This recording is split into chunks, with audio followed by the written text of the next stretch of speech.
বিষয় না। এই অর্জন মহান সৃষ্টিকর্তা রব্বুল আলামিনের সন্তুষ্টি অর্জনের জন্য।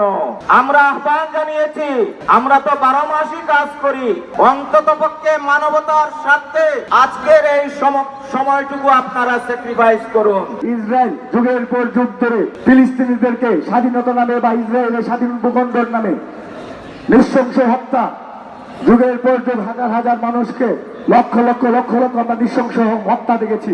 আমরা বহু বছর ধরে সেই ইসরায়েল কর্তৃক ফিলিস্তিনিদের নিরীহ শিশুদের, নিরীহ নারীদের উপর এবং বোম ব্লাস্টিং সহ অসংখ্য হাজার বার হামলা চালিয়ে শত শত লোক হত্যা করেছে।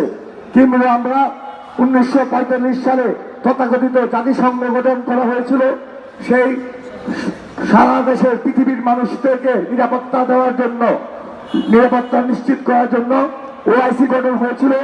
আমাদের মুসলিম বিশ্বকে একাগ্রত করে আমাদের বিরুদ্ধে আগ্রাসনের বিরুদ্ধে আমরা রুখে দাঁড়াবো। কিন্তু আমরা যুগের পর যুগ ধরে দেখে আসতেছি সেই জাতিসংঘ, পশ্চিমাদের গঠিত দ্বারা জাতিসংঘ এবং ওআইসি আমাদের মুসলিম বিশ্ব নেতৃত্বকারী আমাদের কিছু তাদের অর্থনৈতিক মুক্তির আশায় আমরা যে সকল রাষ্ট্রদেরকে এই মুসলিম বিশ্বকে নেতৃত্ব দিয়ে আসার কথা ছিল, সৌদি আরব থেকে শুরু করে সেই মুসলিম উন্নত বিশ্ব রাষ্ট্রগুলি সবসময় পশ্চিমা আগ্রাসনের পক্ষে তাদের ব্যবসায়িক সুবিধার জন্য।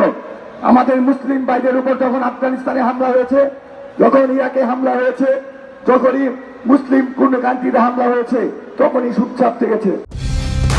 কালার এক্সপার্ট, জর্জ স্যাপ এবং মাইল্ড অন হ্যান্ডস টেকনোলজি সমৃদ্ধ অরিক্স ক্রিস্টাল ওয়াশ আপনার লন্ড্রি এক্সপার্ট। এই ইসরায়েলের ওদের চিন্তা ভাবনা 200-300 বছর ধরে ওরা করে, কিন্তু আমরা সেটা পারছি না। ব্যর্থতা আমাদের, আমরা সেটা পারছি না। আমাদের মুসলিম দেশগুলো আজকে যা আর্ন করে কালকে তা খেয়ে ফেলে, আমরা এটা তৈরি করতে পারছি না। আমি ইন্টারিম সরকারকে বলবো, দেশের শিক্ষা ব্যবস্থাকে ঢেলে সাজান, দেশের দক্ষ মানুষ, দক্ষ জনবল তৈরি করেন, যাতে আমরা ইসরায়েলি পণ্যগুলোর অল্টারনেটিভ খুঁজে পেতে পারি। এই যে একটা করুণ পরিণতি, একটা করুণ ইতিহাস সৃষ্টি করলো, ওই মায়েরই বা কি দোষ ছিল, বা ওই নিষ্পাপ শিশুর কি দোষ ছিল? এই যে অবিচারে গণহত্যা চালানো হচ্ছে, এই মানবতার সংগঠনগুলো আজকে কোথায়? মানবতা নিয়ে যারা কথা বলে তাদের অবস্থান আজকে কোন দিকে? তারা কেন কথা বলছে না? বাংলাদেশ থেকে আমরা আওয়াজ উঠাচ্ছি, প্রত্যেকটা বিশ্ববিদ্যালয় থেকে আওয়াজ উঠছে, প্রত্যেকটা সংগঠন থেকে আওয়াজ উঠছে। আমরা শুধুমাত্র ফতোয়াবাজির মাঝে ইসলাম প্রতিষ্ঠা করার চেষ্টা করছি। ঠিক এই সময়ে বর্বর ইহুদি বাহিনী সহ অন্যান্য সন্ত্রাসী গোষ্ঠী পৃথিবীর বিভিন্ন প্রান্তে আমাদের মুসলিম ভাই বোনদের প্রতি নির্মম নির্যাতন চালাচ্ছে।